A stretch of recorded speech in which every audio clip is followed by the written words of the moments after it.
Hi viewers, good morning. Welcome to Fusion Solar Technologies Business Breakfast. Asian మార్కెట్స్లో positive trend మనకు కనిపిస్తుంది. Hang Seng almost ఒక 400 పాయింట్ల లాభంతో ట్రేడ్ అవుతుంది.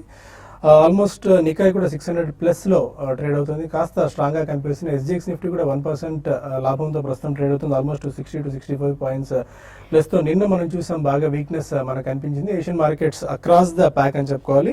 24,000 బిలో సెన్సెక్స్ క్లోజ్ అవడం అండ్ 7,300 సెంటిమెంట్ మార్క్ దిగువన నిఫ్టీ క్లోజ్ అవడం ఒక రకంగా కొద్దిగా వీక్నెస్ని క్రియేట్ చేసిందని చెప్పుకోవాలి. ప్రీ మోడీ వేవ్ ఏదైతే ఉందో లాస్ట్ టైం మనం చూసాం ఎలక్షన్స్ తర్వాత ఆ టైంలో అంటే 1.5 year తర్వాత ప్రస్తుతం అదే పరిస్థితి మనం చూస్తున్నాం. ఆ లెవెల్స్ కంటే దిగువనే ప్రస్తుతం మార్కెట్లో ట్రేడ్ అవుతున్న పరిస్థితి కనిపిస్తుంది. ఓవరాల్గా కాస్త వీక్గా ప్రస్తుతం మార్కెట్ కనిపిస్తుంది. అండ్ అంతర్జాతీయ మార్కెట్ నుంచి ఇవాళ పాజిటివ్ సంకేతాలు వస్తున్న నేపథ్యంలో మార్కెట్స్ ఎలా ఉండొచ్చు, ఈ టైంలో ఇన్వెస్ట్మెంట్ ట్రేడర్స్ ఎలాంటి స్ట్రాటజీస్ వర్కౌట్ చేసుకోవాలి అంశంతో పాటు మరిన్ని నిమిషాలు ఇవాళ మనం డిస్కస్ చేద్దాం. గెస్ట్లు ఉన్నారు. దానికంటే ముందు ఎన్ఆర్ఐల కోసం రాష్ట్ర ప్రభుత్వం, ఏపీ రాష్ట్ర ప్రభుత్వం ఒక వినూత్నమైన వేదికను క్రియేట్ చేసింది. నాన్ రెసిడెంట్ తెలుగు కార్ప్ను ఏర్పాటు చేసింది. ఈ నెల 27వ తేదీన గ్రాండ్ రిడ్జ్ హోటల్ తిరుపతిలో ఈ కార్యక్రమం ప్రారంభోత్సవం జరగబోతోంది. దీనికి సంబంధించిన అప్డేట్స్ని మా business editor Vasant Kumar, NRT advisor for AP NRT Vemuri రవికుమార్తో చిన్న బ్రీఫ్ డిస్కషన్ చూసిన తర్వాత మనం మార్కెట్స్లోకి వెళ్దాం. ఎన్ఆర్ఐల కోసం, నాన్ రెసిడెంట్ తెలుగుస్ కోసం ఆంధ్రప్రదేశ్ ప్రభుత్వం వచ్చే 27వ తేదీన తిరుపతిలో ఎన్ఆర్టీ కార్ప్ అంటూ నాన్ రెసిడెంట్ తెలుగుస్ కార్పొరేషన్ అంటూ ఒక ప్రత్యేకమైన కార్పొరేషన్ ని ఏర్పాటు చేయబోతుంది. బహుశా దేశంలోనే మొట్టమొదటిసారిగా ఇటువంటి ప్రయత్నం జరుగుతోంది. నాన్ రెసిడెంట్ తెలుగుస్ అవసరమైన అన్ని రకాల సేవలు అందించేందుకు ఎన్ఆర్టీ కార్ప్ సిద్ధమవుతోంది. వాళ్ళు ఇక్కడ అవసరమైన సేవలు కావచ్చు, అలాగే ఎన్ఆర్టీస్ ఏదైనా ఇన్వెస్ట్మెంట్స్ ఆంధ్రప్రదేశ్ లో చేద్దాం అనుకున్నా, ఇతరత్ర ఎటువంటి సర్వీసెస్ వాళ్ళకి అవసరమైన ఏ రకమైన సర్వీసెస్ అయినా లీగల్లీ వ్యాలిడ్ సర్వీస్ ఏవైనా కూడా వాటిని అందించేందుకు ఎన్ఆర్టీ సిద్ధమవుతోంది. సో ఎన్ఆర్టీ అంటే ఏంటి, అసలు ఎందుకు నాన్ రెసిడెంట్ తెలుగు కార్పొరేషన్ ఒక దాన్ని ఏర్పాటు చేయాలి, ప్రత్యేకించి ఒక విభాగాన్ని ఎందుకు ఏర్పాటు చేయాలనుకుంటున్నారు, దీని ముఖ్య ఉద్దేశం ఏంటి, రూపకర్త ఎవరు, మీరా ముఖ్యమంత్రి గారు? 1998 చంద్రబాబు గారు ఫస్ట్ టైం అమెరికా వచ్చినప్పుడే lot of people express this Dzire that they needed to have a proper platform to contribute to the growth and development of the society here. ఇక్కడ నుంచి వెళ్ళిన ప్రతి ఎన్ఆర్ఐకి మనసులో ఉంటుందండి ఏదైనా చేద్దాము, చేద్దాం, కానీ ఆ ప్రాపర్ ప్లాట్ఫామ్ లేక చేయలేకపోతున్నామని చెప్పారంట ఆయనకి 98లో. 2007లో చంద్రబాబు గారు వచ్చినప్పుడు నేను కూడా ఉన్నాను ఆ మీటింగ్ లో. Almost every NRI express the same thing. We wanted to have a proper platform that is responsible, that is predictable and that is transparent, and we want to contribute. ఆయన అప్పుడే అన్నారు, నాకు కావాల్సింది డబ్బులు కాదయ్యా, మీరు సిస్టమ్స్ తీసుకురండి, that's how we can take it to the 21st century అని. అది ఈసారి వెనక రాగానే అందుకునే that's the first thing that he took up on himself. NRT అనేది ఎటువంటి ఒక రెవల్యూషనరీ కాన్సెప్ట్ కాబోతుంది ఆంధ్రప్రదేశ్ రాష్ట్ర పురోభివృద్ధిలో. ఎన్ఆర్టీ అనేది ఈజ్ ఎ $multi-billion asset అన్నది. The asset has not been managed as well in the past. మనకేంటంటే people in US and UK they have property rights. మీరు తెలుగు అన్నారు, వాళ్ళు తెలంగాణలో కూడా ఇన్వెస్ట్ చేయడానికి మీరు ఏమైనా సపోర్ట్ చేస్తారా? దట్ ఈస్ కరెక్ట్ అండి. అంటే if you leave out the geographical and some administrative restrictions, we do not differentiate between the AP and Telangana. If someone wants to come and set up an industry, if it is in Andhra, we will go full force. And if it is in Telangana, we may have some restrictions because of the lack of mandate for the AP NRT to do something there. Fine, అది AP NRT Corp ఏర్పాటుకు సంబంధించిన వివరాలు. NRIs ఎవరన్నా ఉంటే non ఎన్ఆర్టీస్ అంటే తెలుగు వాళ్ళు ఎవరన్నా ఉంటే విదేశాల్లో వాళ్ళు ఈ వెబ్సైట్లో అనౌన్స్ చేసుకోవచ్చు. ఆ వెబ్సైట్లో కనుక ఒకసారి డీటెయిల్స్ కనుక ఫిలప్ చేసుకుంటే ఏపీ ప్రభుత్వం అనేక సదుపాయాలు వాళ్ళకి కల్పించబోతోంది. అండ్ మలగారు మార్కెట్ ఒకసారి చూసుకున్నట్టయితే నిన్న below 23 mark 24,000 mark Sensex and 7,300 mark Nifty రావడం చూస్తున్నాం.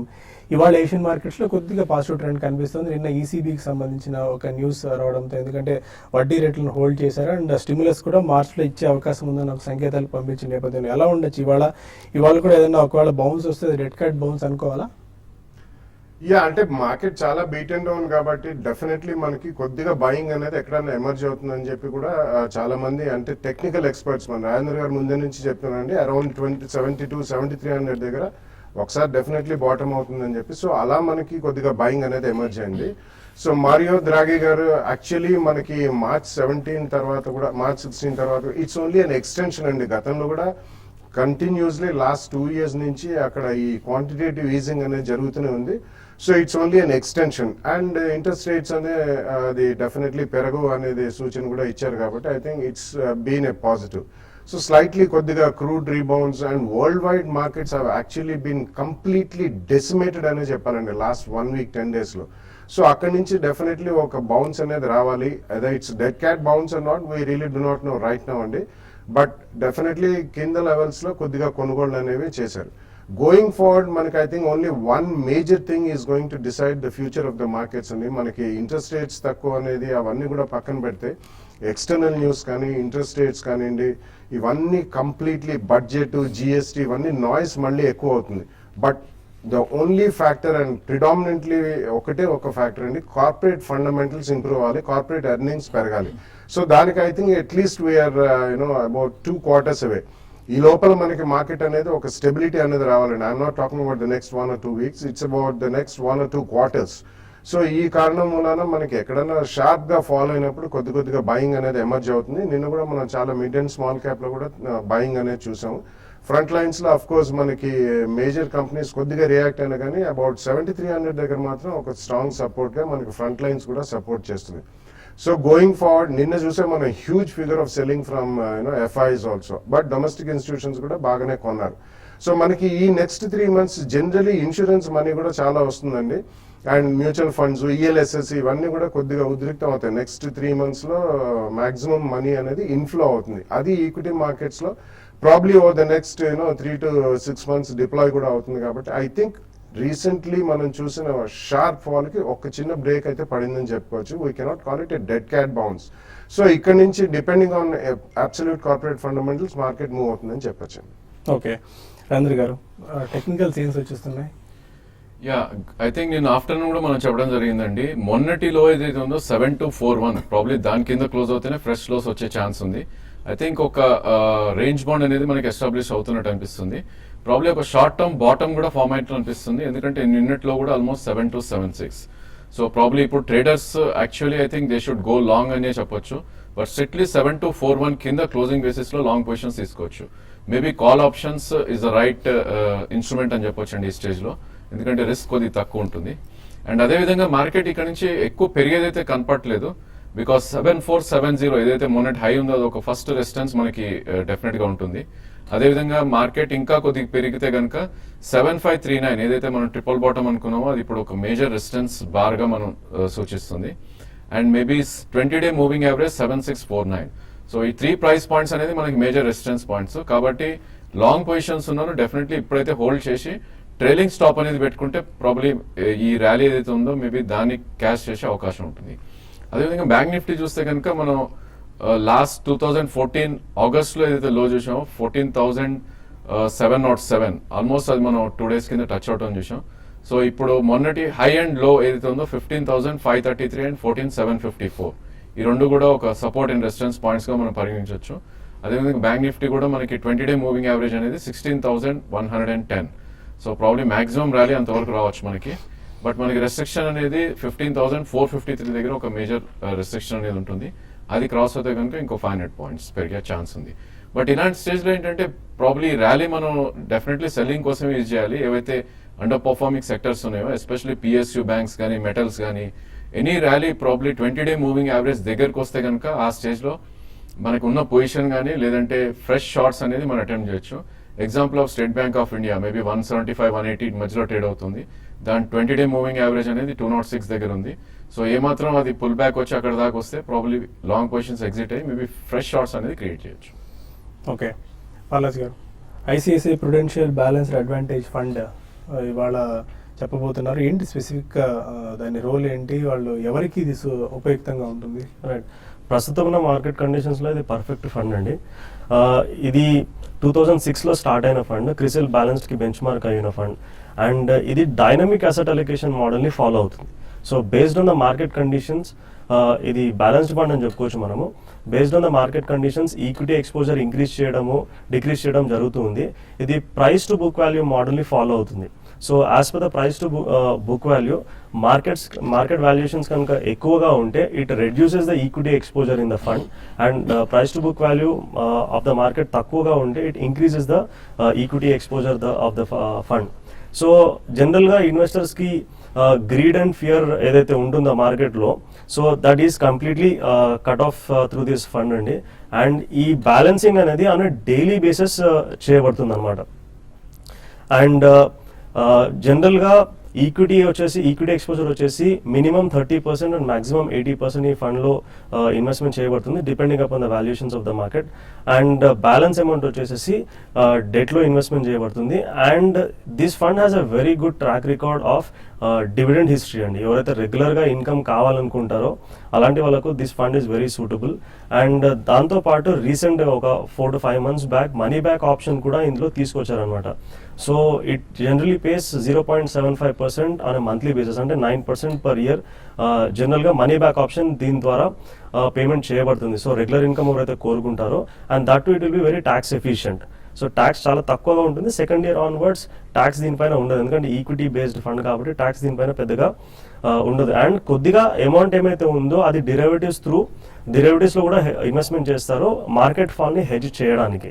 అండ్ దీని టాప్ సెక్టర్స్ వచ్చేసి financial, technology, energy, automobile, FMCG.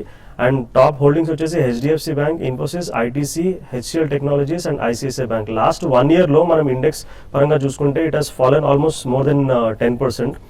And last 1 yearలో ఈ ఫండ్ వచ్చేసి -1.32% రిటర్న్ ఇచ్చింది. 3 yearsలో 12.27% రిటర్న్, 5 yearsలో 12.6%, 7 yearsలో 17.67% compounding return ఇచ్చిందండి.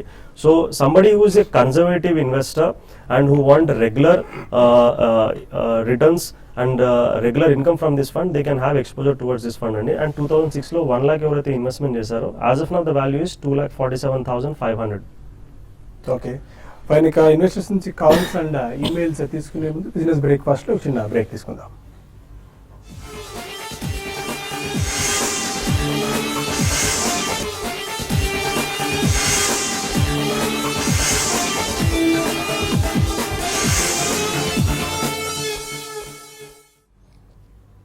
Welcome back to business breakfast. కొంతమంది కాలర్స్ లైన్ లో ఉన్నారు. ఫస్ట్ కాలర్ కరీంనగర్ నుంచి వేణుగోపాల్.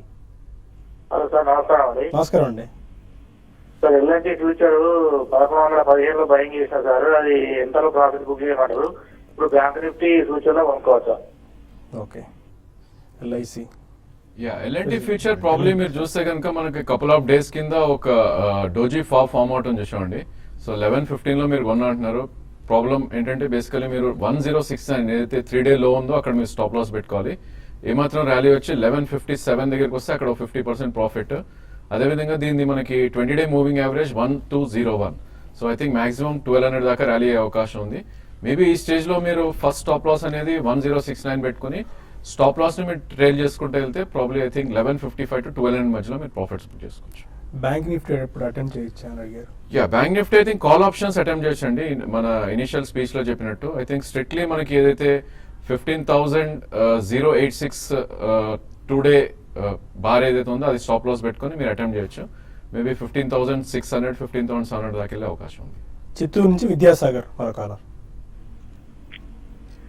అడగండి విద్యాసాగర్ గారు. Sir very good morning sir, all of you sir. Good morning, sir నేను బాలరాజ్ సార్ గారిని అడగమని సార్ రిక్వెస్ట్ చేస్తున్నాను. నేను చాలా రోజుల నుంచి నాకు లైన్ దొరకడం లేదు బాలరాజు గారు వచ్చినప్పుడు. సార్ నేను ఐసిఐసిఐ ప్రొడెన్షియల్ ఫోకస్ ఫండ్ లో అట్ టైం ఇన్వెస్ట్ చేశాను sir. Next Birla Sun Life banking and sectoral fund, Birla emerging leaders fund at time చేస్తూ, నెక్స్ట్ దాని తర్వాత SBI global fund, SBI Magnum equity 1000 rupees లెక్కన చేస్తున్నాను సార్. అది కాకుండా HDFC mid cap opportunities fund కూడా నేను 1000 రూపీస్ లెక్కన సిస్టమేటిక్ ఇన్వెస్ట్మెంట్ ప్లాన్ చేస్తున్నాను. హెచ్డిఎఫ్సి టాప్ 200 కూడా నా పోర్ట్ఫోలియోలో ఉన్నాయి నాది. దీని గురించి అయితే కంటిన్యూ చేయవచ్చా ఏమి సార్ గారిని అడుగుతున్నాను sir. SBI Magnum equity, SBI global and HDFC mid cap opportunities fund గురించి బాలరాజ్ సార్ గారిని రిక్వెస్ట్ చేస్తున్నాను సార్. షూర్ అండి. మీ పోర్ట్ఫోలియోలో చూస్తే సెక్టోరియల్ ఫండ్స్ ఉన్నాయి, heavy exposure to mid cap ఉందండి. జనరల్గా మీ ఓవరాల్ ఇన్వెస్ట్మెంట్ ఏమైతే ఉంటుందో ఒక 20-25% వరకు mid cap or small cap exposure చేసుకుంటే సరిపోతుంది. అంతకంటే ఎక్కువ ఎక్స్పోజర్ ఉంటే ఏంటంటే మనకు వాలిటిలిటీ అనేది ఎక్కువగా ఉంటుంది పోర్ట్ఫోలియోలో. సో మీరు 3 ఫండ్స్ ఉన్నాయి. HDFC mid cap opportunities fund దాన్ని కంటిన్యూ చేసుకోండి. మిగతా మిడ్ క్యాప్ రిలేటెడ్ ఫండ్స్ ఏమైతే ఉన్నాయో అవి స్టాప్ చేసుకోండి మీరు. అండ్ అట్లాగే Birla banking and financial services fund అని చెప్తున్నారు, ఎమర్జింగ్ లీడర్స్ ఫండ్ అని చెప్తున్నారు. సో సెక్టోరియల్ ఫండ్స్కి కొద్దిగా దూరంగా ఉంటేనే మంచిగా ఉంటుంది. సో దాని బదులు ప్లెయిన్ డైవర్సిఫైడ్ ఈక్విటీ ఫండ్స్లో ఇన్వెస్ట్మెంట్ చేసుకుంటే బెటర్. సో దానికి మీరు బిర్లా సన్ లైఫ్ ఈక్విటీ ఆ 2 మార్చుకొని బిర్లా సన్ లైఫ్ ఈక్విటీ ఫండ్లోకి ఆ అమౌంట్ అనేది మీరు మార్చుకోండి. సో ఈ చేంజెస్ చేసుకుంటే మీకు సరిపోతుందండి. మిగతా ఫండ్స్ మీరు కంటిన్యూ చేసుకోవచ్చు. ఖమ్మం నుంచి రాంబాబు మరొకాలర్. గుడ్ మార్నింగ్ ఆలస్య అండి. గుడ్ మార్నింగ్ అండి. నా దగ్గర Omax auto, Kanoria chemicals, Jagsonpal pharma ఉన్నాయండి. ఓకే. ఈ 3 గురించి బాగా గారు రాజేంద్ర గారు టెక్నికల్ చెప్తారు. రాజేంద్ర గారు ఇంకోటి యాంటిక్ ఆటో నేను కొంచెం బాగా లార్జ్ క్వాంటిటీ కొన్నాను. నేను బాగా తగ్గింది రేట్ అది. ఒక 3 years 4 years ఉంటాను యాంటిక్ ఆటో. ఓకే. వీటి గురించి బాగా గారు అడ్వైజ్ వీటి గురించి 3 టెక్నికల్ గా ఓకే అండి. యాంటెక్ ఆటో చాలా రిస్కీ అండి. అంటే ఇది కంప్లీట్ గ్రూప్ అంతా కూడా రీస్ట్రక్చరింగ్ లో ఉంది కాబట్టి మీరు చాలా రిస్క్ తీసుకుంటా అంటే యూ కెన్ గో అహెడ్ అండి. బట్ ఫండమెంటల్స్ పరంగా అయితే వాళ్ళకి హ్యూజ్ డెట్ ప్రాబ్లమ్స్ ఇంకా ఉన్నాయి. కంప్లీట్ వాళ్ళకు ఉన్న గ్రూప్ కంపెనీస్ అన్నిటికీ ఉన్నాయండి. So if you want to take it's a huge risk అండి. So that is up to you. So secondly Jagsonpal pharma ఇటువంటివన్నీ కూడా mid and small cap pharma companies అన్ని కూడా రీసెంట్లీ మనం షార్ప్ ఫాల్ అనేది చూసాము. సో వీటిలో maybe 1 or 2 can emerge as mid cap companies over the next 2-3 years. So ఒకవేళ మీరు తీసుకోదలుచుకున్నా కానీ హెవీ ఎక్స్పోజర్ మాత్రం తీసుకోకండి. ఎందుకంటే ఈ సెగ్మెంట్ లో చాలా స్టాక్స్ ఉన్నాయండి. కొన్నిటికి అసలు ఫండమెంటల్స్ కూడా లేవు. ఉదాహరణకి మనకి కోప్రాను, మొరోపెన్ ఇటువంటివన్నీ కూడా ఎక్కువ ఫండమెంటల్స్ లేవు. కానీ ఏదైనా టేక్ ఓవర్ కానివ్వండి, కార్పొరేట్ రీస్ట్రక్చరింగ్ కానివ్వండి, ఇటువంటివి ఏవో రకరకాల న్యూస్లు కూడా వస్తుంటాయి. సో ఒకవేళ మీరు తీసుకోదలుచుకున్నా 2 price points ఇక్కడ నుంచి కూడా పెట్టుకుని తీసుకోండి. బట్ ఎక్కడన్నా మీరు షార్ప్ అప్ స్వింగ్స్ వచ్చి ప్రాఫిట్స్ వస్తే మాత్రం కొద్దిగా బుక్ చేయడం మాత్రం మర్చిపోకండి. ఫైన్. కొన్ని ఈమెయిల్స్ వచ్చాయి, వాటికి సమాధానం తెలుసుకునే ప్రయత్నం చేద్దాం. జిఎస్ రెడ్డి అడుగుతున్నారు, 6 months డాటర్ ఉంది, తనకి 10,000 rupees 10 years పాటు ఇన్వెస్ట్ చేద్దాం అనుకుంటున్నారు. వాళ్ళు సెలెక్ట్ చేసుకున్న fund SBI blue chip dividend reinvest, ICICI Prudential value discovery dividend reinvest, merry asset emerging blue chip dividend reinvest చేద్దాం అనుకుంటున్నారు. డివిడెంట్ రీఇన్వెస్ట్ చేసుకోవచ్చా? డివిడెంట్ అంటే మీకు ఈక్విటీ ఫండ్లో మీకు డివిడెండ్స్ వచ్చినప్పుడు అది మీకు ఏం అడిషనల్ అమౌంట్ కాదండి. మీ డబ్బులే డివిడెండ్స్ కింద డిక్లేర్ చేసి మళ్ళీ రీఇన్వెస్ట్మెంట్ చేస్తారు. మీరు డివిడెంట్ రీఇన్వెస్ట్మెంట్ ఆప్షన్ బదులు you can go for a growth option. మీరు సెలెక్ట్ చేసుకున్న 3 funds కూడా మంచి ఫండ్స్ అండి. You can invest in these 3 funds. అందులో ఒకటి మిడ్ క్యాప్ సెలెక్ట్ చేసుకున్నారు, మిగతా 2 లార్జ్ క్యాప్ సెలెక్ట్ చేసుకున్నారు. You can continue with these funds. కాకపోతే మీరు dividend option, dividend reinvestment or dividend payout option బదులు you can select growth option. It will be better for you. Vijay ఇటుకలు అడుగుతున్నారు, Aarti drugs and JB chemicals తీసుకున్నారు, 20% already లాస్లో ఉన్నారు, ఏం చేయాలి? ఐ థింక్ డెఫినెట్లీ హోల్డ్ చేయండి. Both of them are good companies అండి. రీసెంట్లీ మనం చూసాం ఈ లాస్ట్ 10-15 days లో చాలా షార్ప్ ఫాల్ అన్ని కంపెనీస్ లో చూసాం, across all sectors and all companies, mid small and even junk stocks లో. ఈ 2 కూడా Aarti drugs and JB chemicals decent small cap pharma companies అండి. అండ్ నెక్స్ట్ అట్లీస్ట్ 2-3 year ఉంటే మాత్రం 2 కంటిన్యూ చేయండి. ఈ క్వార్టర్ రిజల్ట్స్ వచ్చిన తర్వాత you can take at the second price point also. Satish Kumar అడుగుతున్నారు, సన్ టీవీ F&O పొజిషన్స్ తీసుకోవచ్చా కాల్ ఆప్షన్ ఈ సిరీస్కి? అటెంప్ట్ చేయొచ్చండి. ప్రాబ్లీ స్టాక్ చూస్తే కనుక మనకు ఆల్మోస్ట్ 436 నుంచి మొన్నటి బాటమ్ ఏదైతే 326 ఫామ్ అయిందో, మేబీ మీరు కాల్ ఆప్షన్ కాబట్టి అటెంప్ట్ చేయొచ్చు. కరెంట్లీ 347 ఉంది, 350 కాల్ ఆప్షన్ అటెంప్ట్ చేయండి. బట్ స్ట్రిక్ట్లీ నిన్నటి లో ఏదైతే ఉందో 343 కింద క్లోజ్ అయితే మీరు స్టాప్ లాస్ ఎగ్జిక్యూట్ చేసుకోండి. మురళి అడుగుతున్నారు, హిమ్మత్ సింగ్ సీడ్ 6 months కోసం తీసుకోవచ్చా for long term investment? Himmat Singh seat చూస్తే కనుక ఈ స్టాక్ ఆల్రెడీ మనకి లాస్ట్ 5 to 7 months గా 79 రూపీస్ నుంచి ఈ మంత్ 248 హై వెళ్ళటం చూసామండి. సో ప్రాబ్లీ ఇది 5 month లో ఏదైతే ఉందో 158 దగ్గర ఒక స్ట్రాంగ్ సపోర్ట్ ఉంది. కరెంట్లీ 180 రూపీస్ ఉంది. 6 months అంటున్నారు కాబట్టి 2 price points లో మీరు తీసుకోండి. 180 దగ్గర ఫస్ట్ ప్రైస్ పాయింట్ అండ్ 150 దగ్గర second price point. Maybe 6 months లో ప్రీవియస్ హై ఏదైతే 228 ఉందో అది విజిట్ చేసే ఛాన్స్ ఉంది. నాగరాజా అడుగుతున్నారు, బోర్డల్ కెమికల్స్ 60 రూపీస్ వరకు వెళ్ళింది, ప్రస్తుతం 48 రూపీస్ దగ్గర కరెక్ట్ అయింది. ఈ టైంలో ఇంకా హోల్డ్ చేసుకోవచ్చా ఆర్ యాడ్ చేసుకోవచ్చా? అడిషనల్ గా మాత్రం కొనద్దండి. ఇది ఒక లాస్ట్ 2 years చరిత్ర చూస్తే ఈ stock the extremely volatile stock. కొన్ని circuits continuously few days circuits ఉంటుంది, either up or down. Last few days లో మాత్రం కొంచెం స్టెబిలైజ్ అయ్యి మీరు అన్నట్టు 60 నుంచి అబౌట్ 45 to 50 జోన్ మధ్యలోకి వచ్చింది. ఉన్న స్టాక్ ఉంచండి, అడిషనల్ గా మాత్రం చేయొద్దు. Dyson pigments they one of the strong players అండి. సో ఇక్కడ నుంచి ఏదైనా మనకి నెక్స్ట్ 1 or 2 quarters బాగుంటే మాత్రం తప్పకుండా కొద్దిగా హై ప్రైస్ అయినా అక్కడ యాడ్ చేసుకోవచ్చు. సురేష్ అడుగుతున్నారు, బలరాజు గారు వెరీ బ్రీఫ్గా చెప్పారు, running out of time. 25,000 rupees ICICI prudential focus blue chip equity, Mirae asset blue chip equity and Franklin high growth కంపెనీస్లో ఇన్వెస్ట్ చేశారు. ఇంకో 2 funds కూడా ఉన్నాయి. ఏం చేయాలి? Mirae Asset India opportunities fund, emerging blue chip equity, emerging blue chip అనేది actually. So అవి మంచి ఫండ్స్ అండి, కంటిన్యూ చేసుకోవచ్చు, నాట్ ఏ ప్రాబ్లం. కాకపోతే మీరు రెగ్యులర్గా రివ్యూ చేసుకోండి ప్రతి ఇయర్. పైన ఏషియన్ మార్కెట్స్ కాస్త పాజిటివ్గా ట్రేడ్ అవుతున్నాయి. ఎస్జిఎక్స్ నిఫ్టీ బట్టి చూస్తే మన మార్కెట్స్ కూడా ఇవాళ కాస్త పాజిటివ్గా ఓపెన్ అయ్యే అవకాశాలు చాలా స్పష్టంగా కనిపిస్తాయి. ఆల్మోస్ట్ కాకపోతే ఇవాళ డే సైడ్ నుంచి ఆల్మోస్ట్ ఒక 50 to 60% కొద్దిగా అప్పుడే కరెక్ట్ అయినట్టు కనిపిస్తుంది. బట్ ఏ మేరకు మార్కెట్స్ ఇవాళ పాజిటివ్గా ఓపెన్ అయినా సస్టైన్ అవుతాయి లాస్ట్ వరకు అనేది వేచి చూడాల్సిన అంశం. అండ్ ఇన్వెస్టర్స్కి మరొక సలహా, జనవరి 30-31వ తేదీన రాజమండ్రి వైజాగ్లో ఇన్వెస్టర్ సమ్మిట్ జరగబోతుంది. మీరు అందరూ హాజరు కాండి. ఇంతసేపు దానికి సంబంధించిన డీటెయిల్స్ మీకు వస్తూనే ఉన్నాయి. ఏదో బిజినెస్ బ్రేక్ఫాస్ట్ అండ్ స్మార్ట్ ఇన్వెస్ట్లో రిజిస్టర్ చేసుకోండి. ఈ సమ్మిట్స్ హాజరు కండి. ఇది వంటి బిజినెస్ బ్రేక్ఫాస్ట్. మధ్యాహ్నం స్మార్ట్ ఇన్వెస్ట్లో మళ్ళీ కలుద్దాం. Stay with us.